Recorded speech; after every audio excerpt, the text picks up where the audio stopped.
안녕하세요. 본교 국어교사 허준일입니다. 오늘 친 6월 모평에 대해서, 6월 모평 국어에 대해서 한번 생각해 보도록 하겠습니다. 크게 얘기를 하면 이렇습니다. 수능 출제 기간답다. 평가원이 제 역할을 하고 있구나. 이렇게 생각할 수 있을 것 같습니다. 제 학생과 N수생들의 학력 격차를 고려해서 생각보다 쉽게 내지 않았나. 이렇게 생각합니다. 하지만 본인의 점수는 한번 생각해 볼 필요가 있겠습니다. 마찬가지 논리로 교과형 수능에 충실했습니다. 교과서에 나오는 기본 개념의 용어들이 꽤 많이 나와 있습니다. 이게 낯설다라면 기본에 충실하지 못했구나 이렇게 생각하면 되겠습니다. 아울러서 마찬가지 논리로 우리가 평가원의 출제 논리에 체화되어 있어야 됩니다.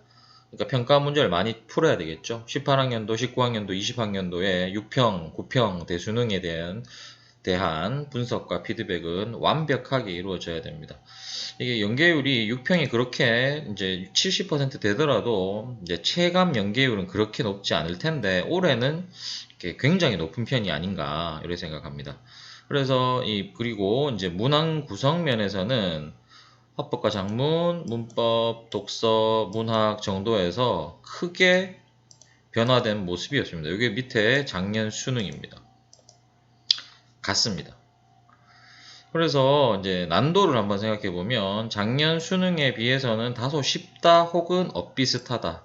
제가 엇비슷하다에도 동그라미를 친 이유는 우리 재학생들이 얼마나 공부가 되었을까에 대한 의구심 때문입니다. 평가원에서는 분명히 문제를 쉽게 내고 있습니다. 이 이전 시험들에 비해서 분명히 쉽습니다. 다만 우리 학생들이 얼마나 공부를 잘할 것인가, 열심히 하고 있는가, 요게 문제입니다. 이게 제가 국어교사인데 국적 불명의 단어입니다. 준킬러.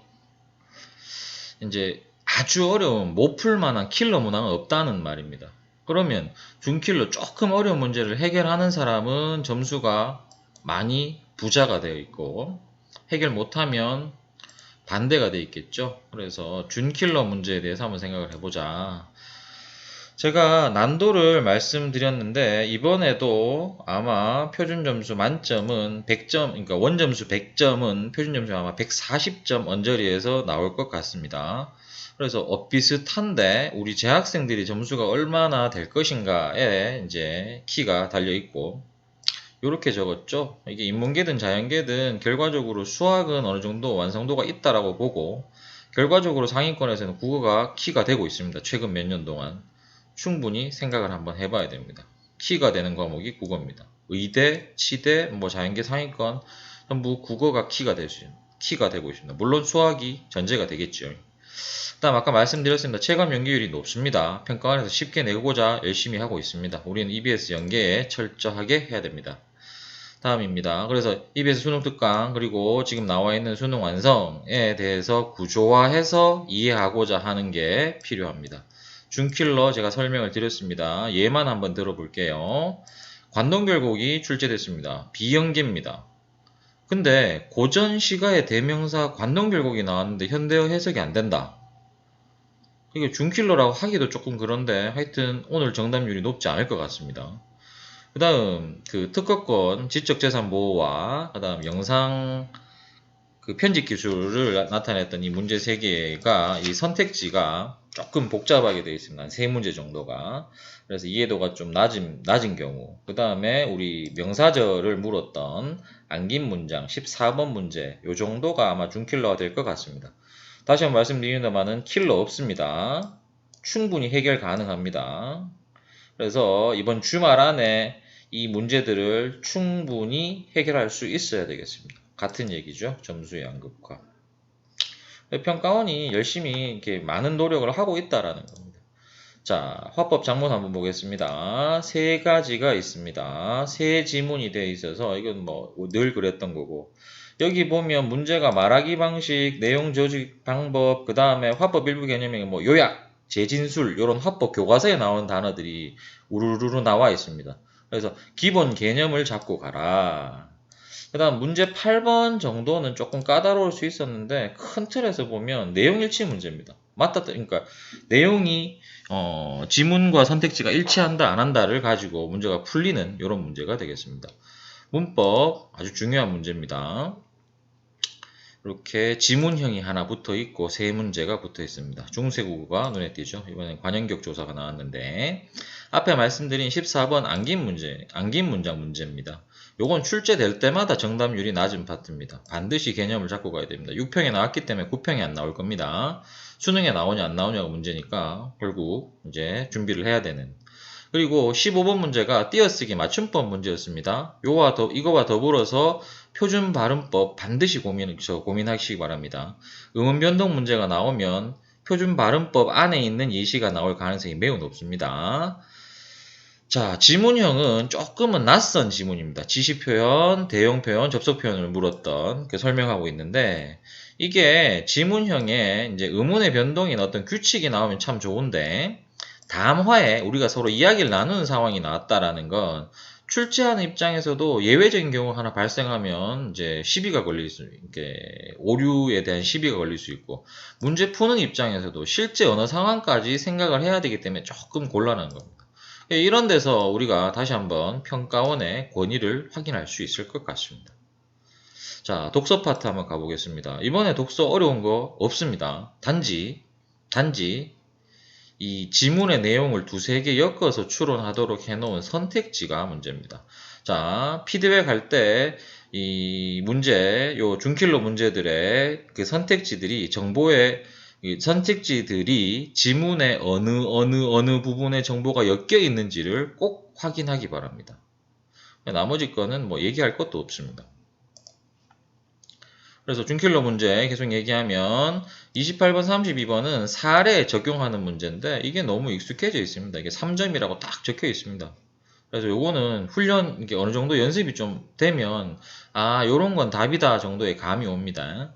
그다음에 신유형 정도 되는 건 31번 정도 되는데 이 지문의 내용을 가설과 판단에 맞춰서 거기 딱 구조화 시키게 되어 있습니다. 조금은 까다로울 수 있는 문제지만 뭐 그렇게 어렵지는 않습니다. 그 다음 제가 지금 표시하는 이 두 개가 비연계입니다. 나머지는 다 연계입니다. 자, 굳이 신유형을 꼽자면 고전소설과 극이 복합된, 그러니까 전우치전이라는 고전소설과 최동훈 감독의 영화 전우치가 합해져 있는 이게 마지막 지문에 있었습니다. 비연계 두 개가 있는데 참 가슴 아픕니다. 국어 선생님으로서 조금 반성하겠습니다. 이게 이 현대어로 읽기만 해도 문제가 풀리는 거를 이게 처음 보는 거라고 말하기는 좀 어려울 것 같고 비연계라고 해서 이제 헤매고 있어서 정답률이 매우 낮습니다. 참 가슴 아픕니다. 공부해야 됩니다. 그 다음에 요건 한번 패턴을 한번 보겠습니다. 작년 대수능에 신계영이라는 그 분의 고전시가 월선원 16경과가 나왔었는데 이게 수능 완성의 실전편이 아니라 유형편에 있었습니다. 그래서 띵거먹은 학생들이 되게 많을 텐데 근데 이게 출제가 되었습니다. 오늘도 마찬가지입니다. 황만근이 이렇게 말했다. 이 소설이 그 적용학습 뒤에 현대소설 파트가 아니라 앞부분 교과서 개념학습에 있었습니다. 그래서 이 평가원에서 이게 뭐 기본 개념 혹은 교과서를 이제 충분히 해라 정도의 이야기가 될 것도 같고 뭐 그렇습니다. 아주 빠르게 오늘 시험을 빠르게 브리핑을 해봤습니다. 그러면 우리 뭐 할 거냐? 어떻게 할 거냐를 한번 생각해 볼게요. 화법 작문은 시간을 어느 정도 요구합니다. 조잡합니다. 대신에 오버센스 하지 말고 조급해 하지 말고 풀면 됩니다. 한 15분 정도 안에 10문제를 풀면 문제가 없을 것 같습니다. 넘어가겠습니다. 문법 변별을 할 수 있는 파트입니다. 상위권 아이들은 고마운 파트고 중하위권 아이들은 되게 곤란해하는 파트입니다. 그러니까 기본 개념을 잡고 가야지 문제가 풀립니다. 설명해주지 않습니다. 오늘 15번 같은 경우에 띄어쓰기 문제인데 의존명사와 조사의 차이에 대해서 설명해주지 않습니다. 불친절합니다. 조금 까다롭습니다. 하지만 조금만 공부하면 쉽게 맞출 수 있는 문제입니다. 그 다음 13번 문제의 중세국어는 이게 틀린 그림 찾기라 생각하면 됩니다. 그 자리에 시옷이 들어갈지 애가 들어갈지를 판단하는 이런 문제였습니다. 문학 뭐 요것만 기억하면 되겠습니다. 작품 주제의식을 중심으로 평가원 기출과 EBS 연계의 작품을 분석해라. 팁을 하나 더 드립니다. 수업 시간에 계속 강조하고 있습니다. 해설형 보기와 탐구형 보기를 가지고 작품을 읽는 연습을 해주기 바랍니다. 이 논리대로 출제될 가능성이 매우 높습니다. 자, 독서입니다. 지문의 개수가 3개 됐습니다. 문법에 11번, 12번 합하면 4개다. 이런 말입니다. 정보 과다형 지문이 있지만 오늘 시험은 없습니다. 지문 길이가 짧아지고 있습니다. 대신에 선택지들이 좀 문제가 됩니다. 하나의 선택지가 두세 개의 내용을 결합한 내용이 됩니다. 그래서 이거는 좀 연습을 조금만 하면 극복이 충분히 가능해지도록 시험이 나올 것이다 정도 생각하면 되겠습니다. 이거는 작년 올해에 그러니까 재작년 수능, 작년 수능, 작년 6평, 작년 9평 그리고 오늘 작품과 비문학, 독서, 지문에 대한 이야기입니다. 요거는 내일 학교에서 프린트로 나눠 드리도록 하겠습니다. 그러면 결과적으로 우리는 이렇게 해야 됩니다. 첫 번째, 평가원 기출분석 빼먹으면 안 됩니다. 적어도 3년치 합시다. 이게 돼야지 내가 평가원에서 내는 시험 문제를 잘 친다. 두 번째입니다. EBS 연계교재 분석 너무 중요합니다. 이게 얘기를 해서 이게 아까 말씀드렸지만은 작품 분석 구조화해서 작품 분석하는 게 곧 본인의 점수라는 것. 그리고 오늘 시험을 치면서 시간에 좀 문제가 있는 사람이 있을 겁니다. 시험 80분 컨디션과 패턴 그리고 스스로의 적응력이 필요합니다. 일주일에 한 번 정도는 이 80분 시험을 한번 쳐보는 게 좋을 것 같습니다. 주기적으로 이런 연습을 하기 바랍니다. 기타 자세한 그 의문사항이나 이야기들은 학교에서 내일 아침에 인쇄물이 나갈 거고 그리고 학생들 저희와 함께 상담하면 되겠습니다. 이상입니다. 오늘 분석